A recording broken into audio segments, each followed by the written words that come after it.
Bonjour à tous.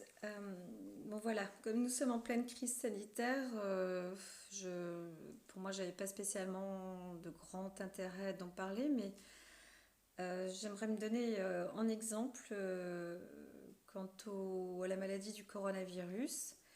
Voilà, comme beaucoup de personnes, je suis atteinte, touchée par une maladie bactérienne. Donc c'est une maladie, enfin c'est une bactérie qui arrive au fil des siècles à muter et donc à s'adapter dans les organismes. Donc on peut parler de conspiration aussi, de coût mondial, d'armes biologiques. Le fait est que euh, j'ai attrapé cette maladie. Et donc cette bactérie attaque tous les systèmes de l'organisme, y compris le cerveau.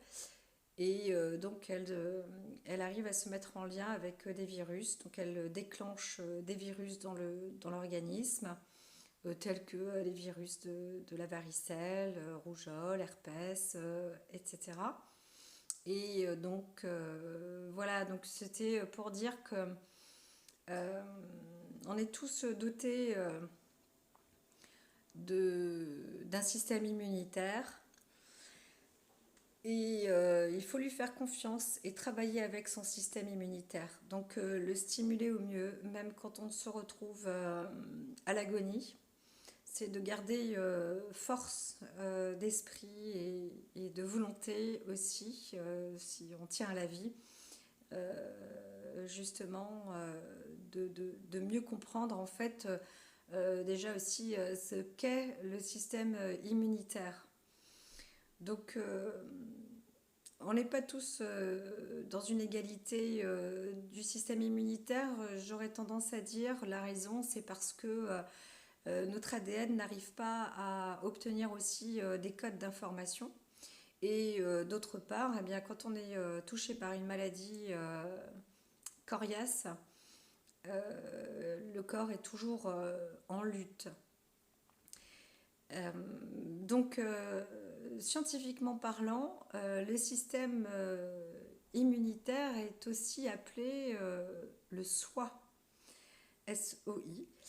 Et ce qui est intéressant, c'est j'arrête pas de dire des E, mais ce qui est intéressant, c'est qu'il rejoint l'esprit, la spiritualité et le corps scientifique, on va dire concret, qui est établi dans des recherches physiques pour savoir visuellement ce qu'il se passe.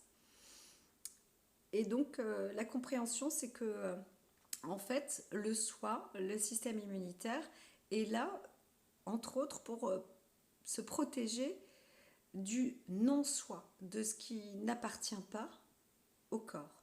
Donc déjà, il est doté de cette intelligence. C'est dès lors où euh, le corps lui-même sent qu'il y a quelque chose d'étranger, il va réagir.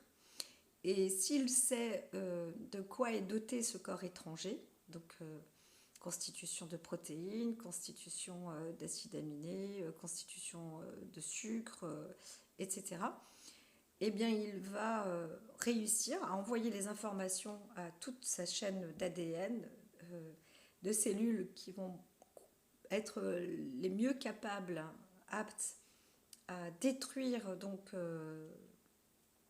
à détruire ce corps étranger. Et voilà, la réaction se fait. Parfois, ces virus, ces bactéries ont la capacité de faire semblant d'être aussi une autre cellule, ça c'est dans le cas de ma maladie, et qui donc arrive à construire des nids à tel et tel endroit et puis à ronger l'organisme.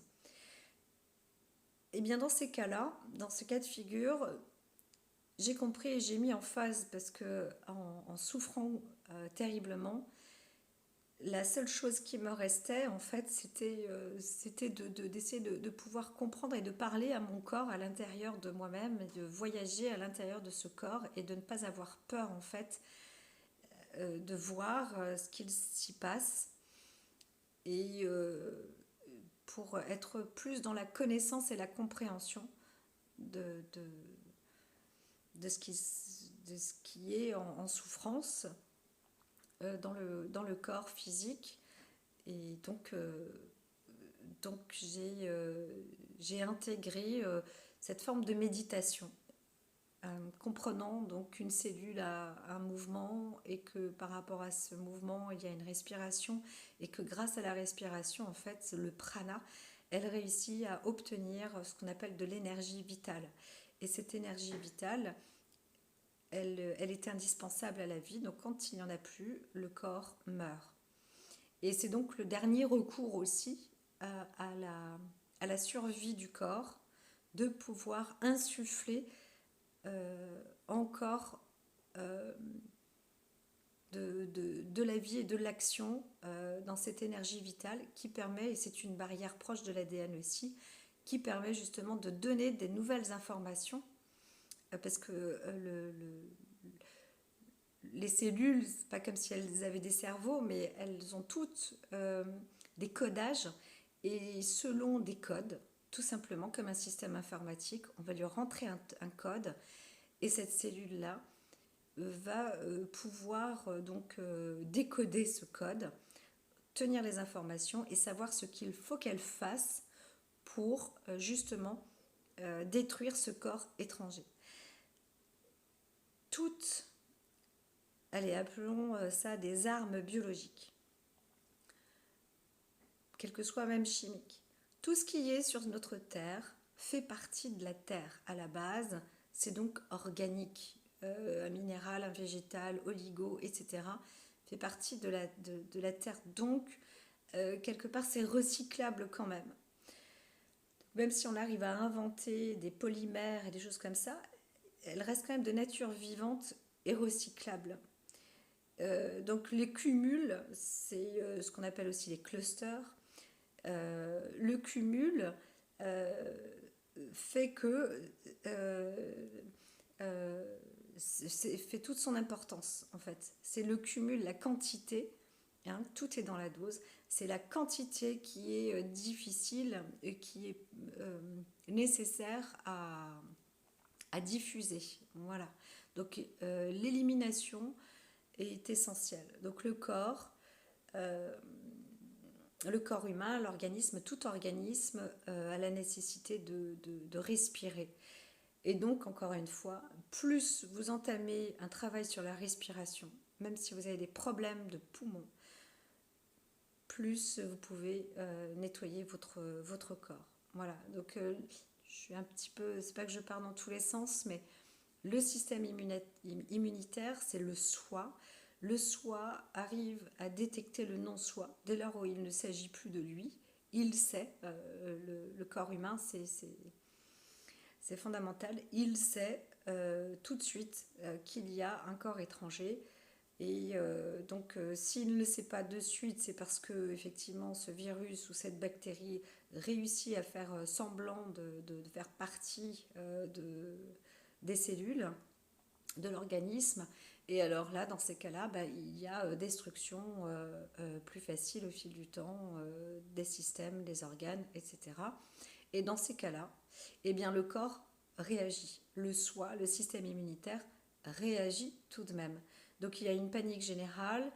Il se met aussi parfois en auto-immunité, donc il fait des réactions contre lui-même. Il risque d'attaquer ses propres cellules. Il risque de... Eh bien, malgré ça, lui apporter de l'information en pure respiration. Alors on peut aussi parler de prière, etc.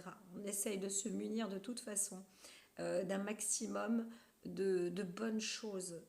Donc il faut très bien s'entourer aussi, être capable de mettre des barrières et donc surtout, disons, même être égoïste pour pouvoir se soigner. C'est-à-dire que même si on est à l'hôpital, qu'on est pris en charge par des médecins, par des aides-soignants ou autres, que l'on ait des traitements, des piqûres, etc., ne laissez pas faire que cela. Entraînez-vous quotidiennement, tout le temps, à discuter, à être avec votre corps. Donc c'est des formes de méditation, de relaxation, C'est pas de croyance, c'est de la confiance en soi et, euh, et donc savoir qu'on est capable de faire des choses extraordinaires. Et le codage génétique, donc il est acquis dès lors où il y a la naissance, mais il continue à se coder. Chaque jour, il y a des nouveaux codes que le corps arrive à interpréter et, euh, et donc ces codes-là euh, s'appellent aussi entre autres de la mutation. Donc il n'y a rien d'extraordinaire à ça, on est tous des mutants, toute chose évolue dans la vie et donc c'est ce qui fait notre force. Donc pas de panique, c'est sûr que l'hygiène, il s'agit aujourd'hui, c'est pas une extrapolation sanitaire, mais c'est une maladie qui est excessivement contagieuse. Il en existe d'autres, sauf que bon, bah, il y a différentes formes. Il y a une contamination qui peut être faite en 24 heures, détruire un organisme en moins de 24 heures. Enfin, il y a plein de choses hein, sur notre planète. Et puis on pourrait être figé, ne plus bouger, terrorisé. Mais c'est vrai que l'hygiène est donc fondamentale. Et entre autres, l'hygiène corporelle, la priorité et la base de tout, c'est la respiration. Voilà. Bon, ben, j'espère que certains d'entre vous auront compris le message et puis restez en confiance et entraînez-vous à respirer. Dès lors où vous sentez qu'il y a un stress, avec ou sans stress, un mal, une douleur, quelque chose qui ne va pas, rejetez, rejetez, n'hésitez pas, n'hésitez pas.